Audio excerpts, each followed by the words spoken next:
தாயுக்கும் என்னை யார் என்று அறிமுகம் செய்த என்னுடைய தமிழ் மொழிக்கும் என் வணக்கத்தை தெரிவித்துக் கொள்கிறேன். என்னுடைய பெயர் கு. ஜானகி.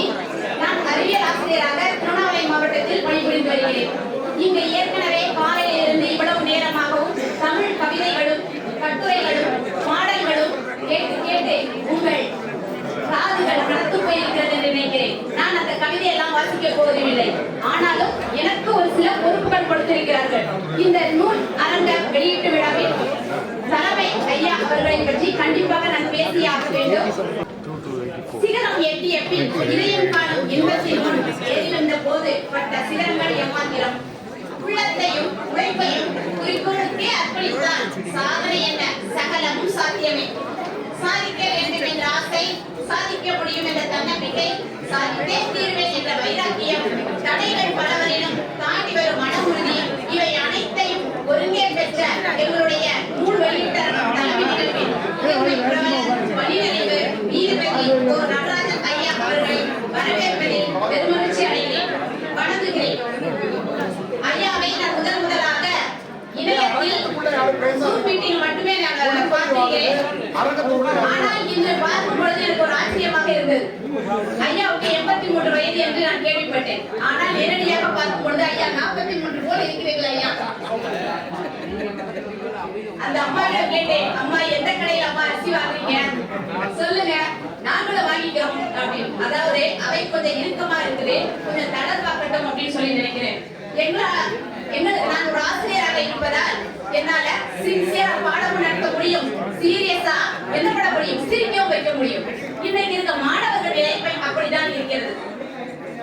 இந்த விழா ஆனது உன்ன மறந்தாலும் உறங்க மறந்தாலும் மூச்சு மறந்தாலும் பேச்சு மறந்தாலும் கடமைப்படி மாறாமல் ஒரு மாத காலமாக வறுமையை செழுமையாக்கி கல்லாமையை இல்லாமையாக்கி என்றும் அன்பின் உறைவிடமாய் வெற்றியின் படிக்கட்டாய் இங்கே அமர்ந்திருக்கும் சான்றோர்கள்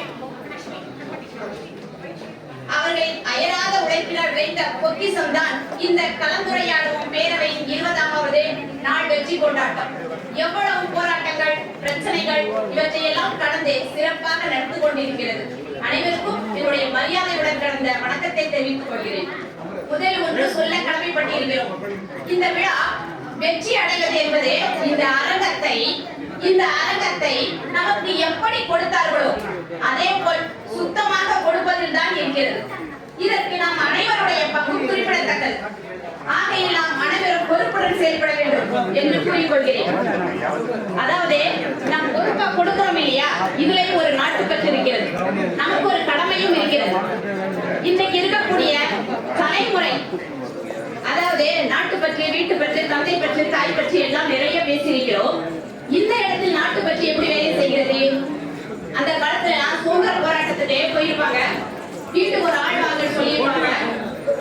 சீனாவோட போரிடணும், பாகிஸ்தானோட போரிடணும் வாங்கன்னு கூப்பிட்டுருப்பாங்க. ஆனா இன்னைக்கு அந்த காலகட்டமே இல்லை. ஏனென்றால் நம்முடைய கடமையை நாம் ஒழுங்கா செய்வதே இன்னைக்கு நாட்டுப்பற்றாக தெரிகிறது.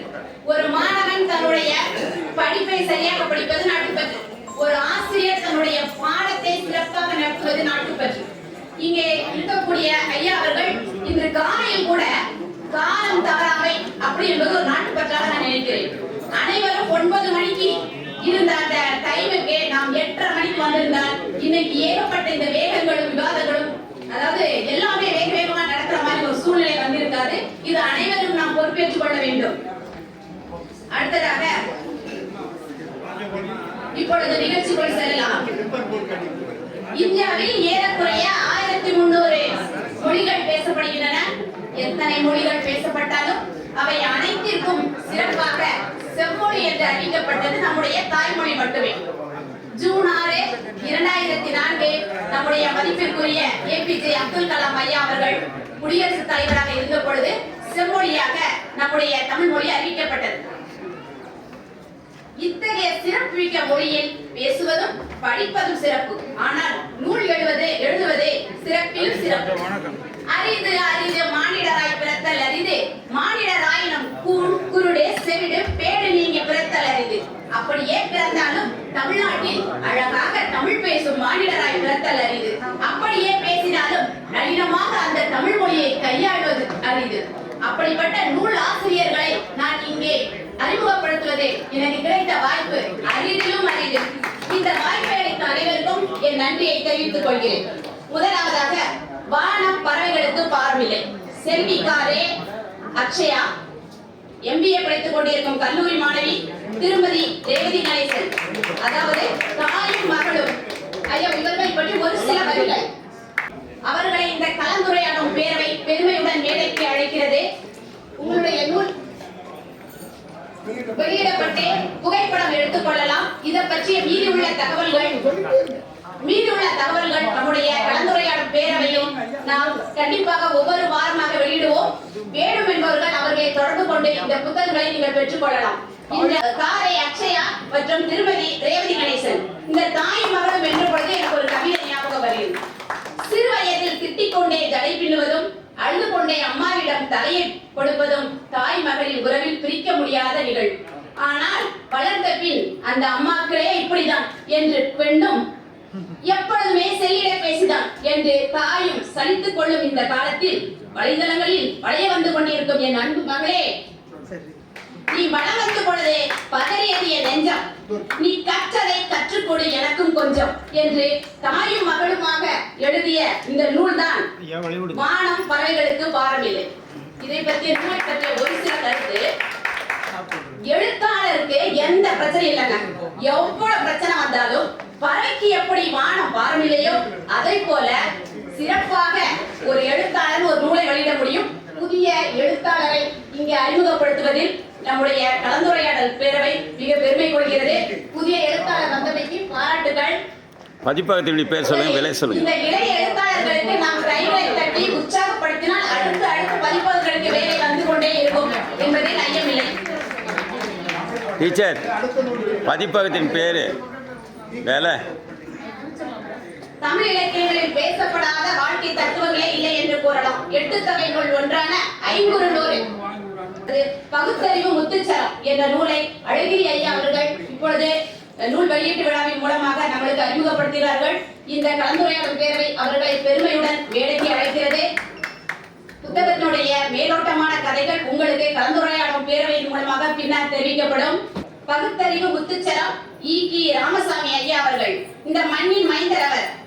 செந்தமிழ் தாயின் சீர்மிகு தமிழ் சிரஞ்சீவியே, உங்கள் ஓய்வில்லா உழைப்பால் நறுந்தமிழ் நாவாய் ஆழிசூழ் உலகின் நங்கூரம் விட்டு நாட்டியமாடும் கண்டு ரசிக்க செந்தமிழ் மனங்கள் கவிமிகு திரைத்தமிழ் கடலின் கலங்கரை விளக்கமே சொற்களஞ்சியமே நீரே ஒரு புத்தகம். நீங்கள் எழுதியுள்ளீர்கள் 15 புத்தகங்கள்.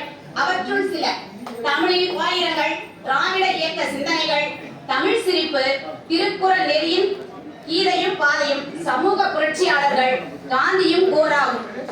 ஐயா மன்னிக்கவும், உங்களை புத்தகம் என்று கூறிவிட்டேன். நீங்களே ஒரு நூலகமாக எனக்கு தெரிகிறீர்கள்.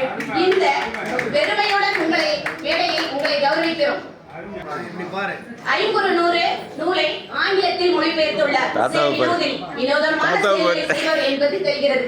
பெரம்பலூர் மாவட்டம் தனலட்சுமி சீனிவாசன் மகளிர் கல்லூரி ஆங்கில பேராசிரியர். தமிழக அரசால் தமிழ் செம்மல் விருது பெற்றவர், பாராட்டுக்குரியவர். தமிழ் மீது அதிக பற்றுடையவர். 1330 திருக்குறளுக்கும் 7 அடியில் புத்தகம் வெளியிட்டவர். இப்பொழுது அந்த புத்தகம் தமிழ் பல்கலைக்கழகத்தில் இடம்பெற்றுள்ளது. 109 ஆத்திச்சூடிக்கும் 109 மாணவர்களை வைத்து கதைகள் எழுதி புத்தகங்களாக வெளியிட்ட பெருமைக்குரியவர். வருங்கால எழுத்தாளர். ஏறக்குறைய 5 புத்தகங்களை எழுதியுள்ளார். அது மட்டுமல்ல, நாலடியார் பாடல்களுக்கு கதை எழுதியிருப்பவர். கதை எழுத வாய்ப்பு எனக்கும் அழைப்பு வந்தது. கண்டிப்பாக என்னுடைய நாலடியார் கதையும் உங்கள் புத்தகத்தில் கண்டிப்பாக இடம்பெறும். இந்த பகுத்தறிவு முத்துச்சரம் ஐயா பற்றி ஒரு சில வார்த்தைகள். பகுத்தறிவு என்றாலே நம் சொல்லை கேட்டாலே நம் அனைவருடைய நினைவுக்கு வருவது பெரியாரும் அம்பேத்கரும் தான். ஆனால் இவர்களுக்கு முன்பாகவே பல சிந்தனையாளர்கள், அதாவது 2000 ஆண்டுகளுக்கு முன்பாகவே தோன்றியிருக்கிறார். அவர்தான் நம்முடைய திருவள்ளுவர். பிறப்புக்கும் எல்லா உயிருக்கும் சிறப்பவா செய்தொழில் வேற்றுமையான். இந்த வார்த்தை எவ்வளவு ஒரு அற்புதமானது. பிறப்பால் அனைவரும் சமம், ஆனால் நாம் செய்கின்ற தொழிலில் அவரவர் திறமையில் தான் வேறுபாடு இருக்க வேண்டும் என்று கூறியிருக்கிறார்.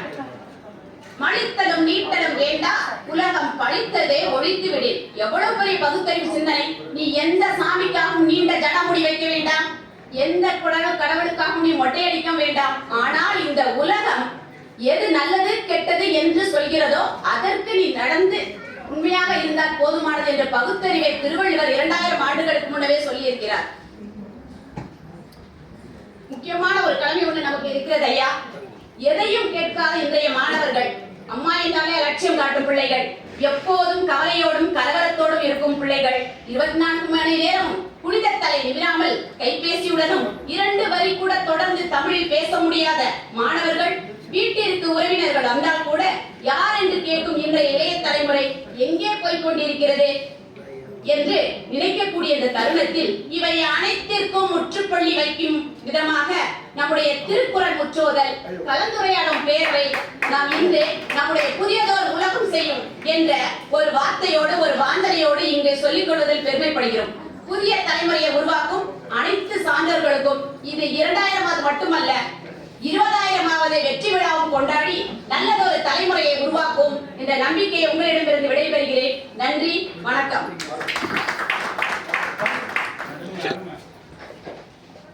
அருமை அருமை. வார்த்தைகள் கூற அன்போடு அழைக்கின்றேன்.